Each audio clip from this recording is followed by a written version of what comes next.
నమస్తే. ఈరోజు మన స్టూడియోలో ప్రముఖ జ్యోతిష్య వాస్తు నిపుణులు శ్రీ లలితాదేవి ఉపాసకులు బ్రహ్మశ్రీ నానాజీ పట్నాయక్ గారు మనతో ఉన్నారు. గురుగారితో మాట్లాడదాం. గురుగారు నమస్కారం. శ్రీమాత్రే నమః.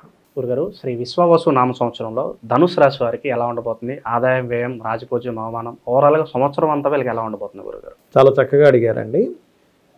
ఈ విషయాలు చెప్తుంది నేనైనప్పటికీ కూడా చెప్పిస్తున్న సాక్షాత్ లలిత అమ్మవారిగా భావిస్తూ ఈ యొక్క లగ్నము లేదా రాశి వారి కనుక చూసుకున్నట్లయితే ఆదాయము వ్యయము కనుక తీసుకుంటే సమంగా మధ్యస్థంగా ఉంది. అంటే 5-5గా ఉంది. రాజపూజ్యం అవమానం 1-5గా ఉంది. అంటే మనల్ని మెచ్చుకునే వారి సంఖ్య 1 అయితే అవమానించే వారి సంఖ్య 5 ఉంది.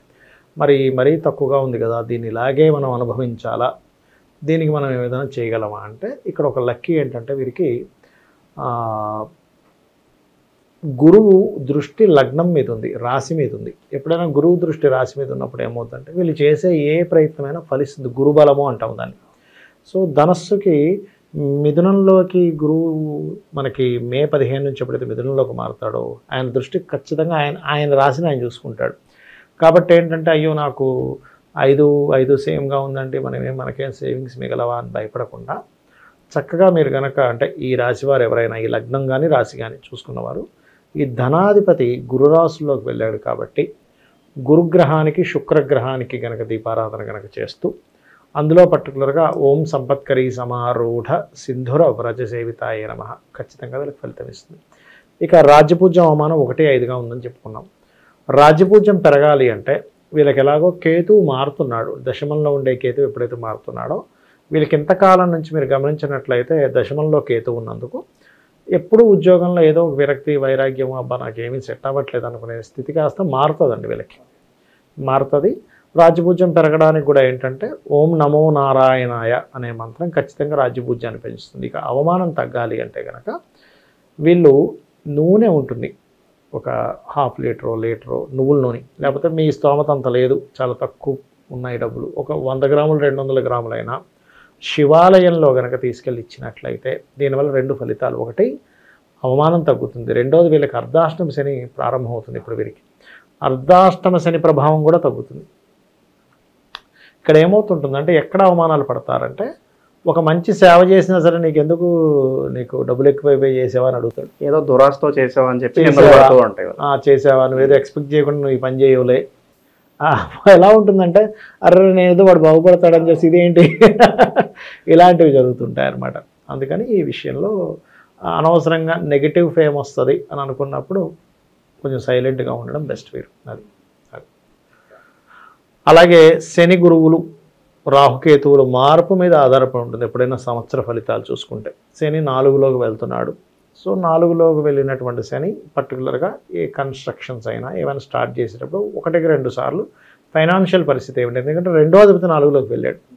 అప్పుడు ఏమవుద్దంటే ఒక బిల్డింగ్ కన్స్ట్రక్షన్ చేస్తున్నామండి, ఉదాహరణకి దానికి ఒక 90 లక్షలు అవుద్ది అనుకున్నాం.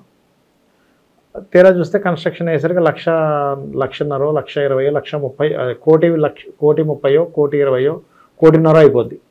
అర్రే మిస్కాలిక్యులేషన్ చేసుకున్నామే అని ఎక్కడో దగ్గర ఆగిపోతుంటుంది. కాబట్టి మీరు అనుకున్న ధనం కంటే 50%, 30% ఎక్కువే పెట్టుకోండి, బ్యాకప్ పెట్టుకోవాలి. ఒక 40 లక్షలు అవుద్దంటే ఒక 60 లక్షలు పెట్టుకోండి. ఎందుకంటే ఇక్కడ కన్స్ట్రక్షన్లో మిస్కాలిక్యులేషన్ అవుద్ది. 4లో శని సంచరించేటప్పుడు పర్టికులర్గా ఈ ధనుసు లగ్నం వారి రాశి వారికి.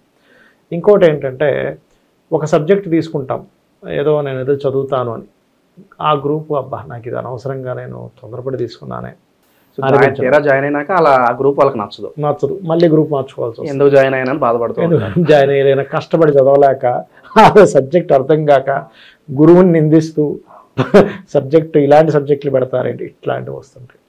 అలాంటి వారు కూడా ఏంటంటే ఈ సబ్జెక్ట్ అసలు నేను తీసుకుంటే కరెక్టా కాదా, నా మైండ్ సెట్కి కనెక్ట్ అవుతుందా లేదా, నేను ఈ వృత్తి రేపు పొద్దున చేయగలనా లేదా అనే ఒక క్లారిటీతో ముందుకు వెళ్ళాలి. అయితే లక్కీ ఏంటంటే గురువు చూస్తున్నప్పుడు కొంచెం తప్పుదోవలోకి వెళ్తూనే మళ్ళీ పక్క తీసేస్తాడు. అదొకటి వీళ్ళకి పాజిటివ్ ఉంది. అలాగే వివాహ ప్రయత్నాలు సక్సెస్ అవుతాయి లగ్నాధిపతి సప్తమంలోకి వెళ్ళినందుకు, అది అక్కడ బాగుంది. అందులో కూడా బంధువర్గంలో వారితో సంబంధాలు కుదరడము, అందులోని తల్లి బంధువర్గం వారు, అందులోని ఎవరైనా కుటుంబ సభ్యుల్లో బాగా ఏజ్డ్ పర్సన్స్ ఇన్వాల్వ్ అవ్వడం వల్ల సంబంధాలు కుదరడం, ఇట్లాంటివి. ఎందుకంటే శని యొక్క కనెక్టివిటీతో అది వస్తుంది, శని గురువుల యొక్క కనెక్టివిటీతో వస్తుంది అట్లా అనమాట.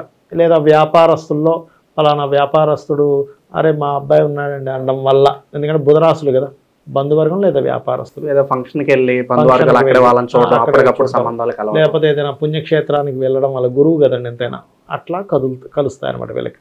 కాకపోతే వీళ్ళకి కేతువు దశమ నుంచి మారుతున్నాడు కాబట్టి గతంతో పోల్చుకుంటే ఉద్యోగ అవకాశాలు చాలా చక్కగా వస్తాయి.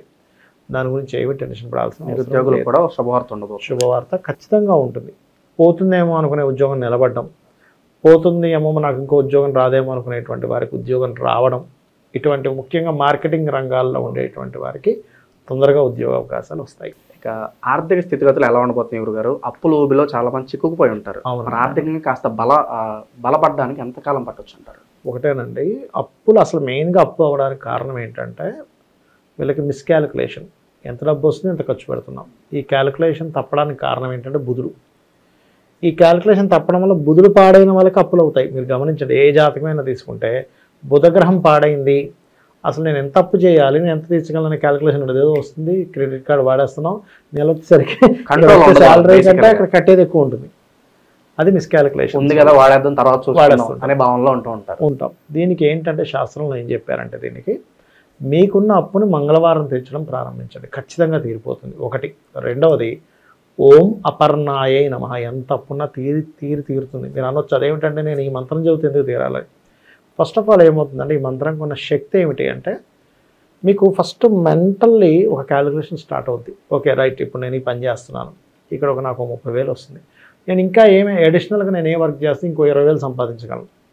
ఇప్పుడు అప్పు తీరాలంటే ఫస్ట్ మన ఇన్కమ్ సోర్స్ పెరగాలి. ఇన్కమ్ సోర్స్ అనేటువంటిది పెరిగితేనే కదా మీరు ఎంతసేపు 30,000 40,000 సంపాదిస్తున్నారు, ఆ కట్టేదేమో నెలకు 20,000 అక్కడ కడుతున్నారు, 20,000 ఖర్చులు అయిపోతున్నాయి. ఇంకొక అడిషనల్గా ఇంకో 20,000 సంపాదించగలిగితే ఆటోమేటిక్గా ఈ అప్పును తొందరగా కట్టగలుగుతారు. ఆ సోర్స్ని అమ్మవారు ఇస్తుంది. అదొకటి. బుధగ్రహం దగ్గర దీపారాధన చేయాలి ఎప్పుడైనా అప్పు తీరాలంటే.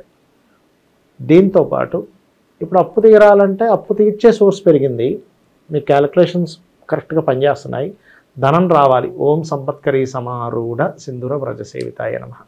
ఖచ్చితంగా అప్పు అనేటువంటిది తీరుతుందండి, అందులో ఎటువంటి డౌట్ లేదు. ఎందుకంటే అంటే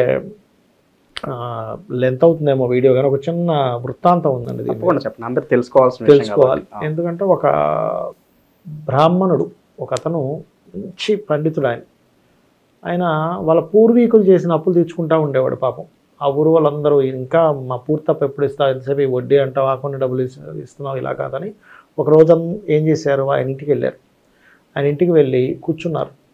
ఈరోజు ఎట్లాగైనా సరే ఈ అప్పుల వాళ్ళందరూ వెళ్ళి మొత్తం ఏదో రకంగా చేసి డబ్బులు తీసుకోవాలని. అండ్ లోపల పూజ చేసుకుంటున్నాడు, చక్కగా అమ్మవారికి పూజ చేసుకుంటున్నాడు. వాళ్ళ భార్య వచ్చింది, కూర్చొని మా ఆయన పూజ చేసుకుంటున్నాడు, మా వారు వస్తారని చెప్పి అతనికి వెళ్ళి చెప్పింది. అప్పుడే సరిగ్గా అపర్ణ అనే నామంతో ఆ నామం వచ్చింది. లలితాసహస్రనామాలో ఒక నామం అపర్ణ అని. అనుకున్నాడు, అమ్మ నువ్వు అప్పులు తీర్చే తల్లి కదమ్మా అపర్ణ అంటే, పర్ణములు విడిచిపెట్టినటువంటిది అపర్ణ అంటే ఎండిన ఆకు కూడా తీసుకోకుండా శివుడి కోసం తపస్సు చేసింది అంటారు కదమ్మా, మరి నాకేంటమ్మా ఈ అప్పులు అనుకొని మళ్ళీ చంపలేసుకున్నాడు. అరే నిన్ను అడగాల్సిన వివా, అప్పులు తీర్చు, కారు కొనివ్వు, బండి కొనివ్వా, నిన్ను అడగాల్సింది మోక్షం కదా అడగాలి. ఇది చిచి ఏంటి ఇలాంటివి అడుగుతున్నా అని చంపలేసుకున్నాడు. పూజ అయిపోయింది, బయటకు వచ్చాడు ఆయన చక్కగా. వచ్చి బాధపడుతూ ఏమంటే ఇంకొంచెం సమయం కావాలి అని అన్నాడు. ఇంకొంచెం సమయం అంటారు ఏంటండి, ఇందాకే మీ అమ్మాయి లోపల నుంచి వచ్చింది, ఇంత అమ్మాయి చక్కగా ఎంత బాగుందో, ఒక పెట్టి పట్టుకొని వచ్చింది, ఎవరెవరు మా నాన్నగారికి ఎవరెవరు ఎంత తప్పు ఉన్నారని అడిగింది, ఇలా చూపించాం, మీకెంత ఇన్ని వరహాలు అందరికి ఇచ్చేసింది. మేము మరి పేపర్లు చింపేమా అంటే వద్దు మా నాన్నగారు లోపల నుంచి బయటకు వస్తారు, అప్పుడు చింపేయండి అని లోపలికి వెళ్ళిపోయింది. ఎంత బాగుందో అమ్మాయి, ఒక్కసారి పిల్లవండి చూస్తాం. ఆయన అక్కడే కూర్చుండిపోయాడు. నాకు పిల్లలే లేరయ్యా అంటే మీరంత అదృష్టవంతులయ్యా అమ్మవారిని చూడగలిగారు, నాకు అసలు పిల్లలే లేరు అన్నాడు ఆయన. అంటే ఏమిటి, ఆ మంత్రానికి అంత శక్తి ఉంది. మరి ఈ రోజుల్లో ఈ కాలంలో కూడా అలా వచ్చి తీరుతుందా అంటే ఇది కలియుగం. అలా కనిపిస్తే ఫస్ట్ పట్టుకొని భగవంతుడిని పట్టుకొని మనం ఎన్నో కోరికలు కోరుతాం. కాబట్టి ఇంకొక సోర్స్లో వస్తుంది, అంటే సోర్స్ ఆఫ్ ఇన్కమ్ పెరగడం, అప్పు తీర్చే మార్గానికి మీరు స్టిక్ ఆన్ అయి ఉండడం, ఒక క్యాలిక్యులేటివ్గా వెళ్ళడం, ఇలాంటి విషయాన్ని అమ్మవారిస్తుంది మనకి. కాబట్టి ఈ మంత్రానికి అంత పవర్ ఉందని చెప్పడానికి చెప్పానండి మీకు. గురుగారు ఇంకా మరి సంవత్సరం అంతా దైవారాధన విషయంలో ఏ దేవుడికి పూజిస్తే బాగుంటుంది అంటారు? ఎప్పుడూ అండి ధనస్సు లగ్నం వారు లేదా ధనస్సు రాశి వారు లక్ష్మీ నరసింహస్వామి యొక్క ఆరాధన అద్భుతమైన ఫలితాలు ఇస్తుంది ఎప్పుడైనా వీరికి. ఇంకా ప్రత్యేకంగా ఏదైనా పుణ్యక్షేత్రాలు వెళ్తే బాగుంటుందంటారా నరసింహస్వామికి సంబంధించి? వెళ్ళాలండి, ఎందుకంటే వీళ్ళకి పంచమాధిపతి నీచి పొందుతున్నాడు కదా. కొంచెం ప్రెగ్నెన్సీ లేడీస్ కూడా కొంత జాగ్రత్తగా ఉండాలి. పర్టికులర్గా కొంచెం ఫ్రెండ్స్ షేర్ మార్కెట్ విషయంలో కూడా కొంత జాగ్రత్తగా ఉండాలి. లక్ష్మీ నరసింహస్వామి టెంపుల్స్ మనకి హైదరాబాద్లో అయితే అదిరిగుట్టుంది, చాలా ఉన్నాయిగా మనకి. వైజాగ్లో కూడా మంచి పుణ్యక్షేత్రం ఉంది, స్వయంభూ పుణ్యక్షేత్రాలు బోల్డ్ అని ఉన్నాయి. వెళ్ళలేని వారు కనీసం ఇంట్లో కూర్చొని లక్ష్మీ నరసింహస్వామి నమః అనుకుంటే మీకు ఎనర్జీ కనిపిస్తుందండి. ఎప్పుడైనా లక్ష్మీ నరసింహస్వామిని చేసుకుంటే, ఎవరైనా భక్తి శ్రద్ధలతో చేసుకుంటే ఆ వైబ్రేషన్, ఆ హీట్ అనేది మనకు తెలుస్తుంది ఖచ్చితంగా. సో ఈ ధనుసు రాశి వాళ్ళకి మొత్తానికి కొత్త సంవత్సరం అంతా మంచి జరగాలని చెప్పి మనస్ఫూర్తి కోరుకున్నాం గురుగారు. ధన్యవాదాలు. శ్రీమాత్రే నమః.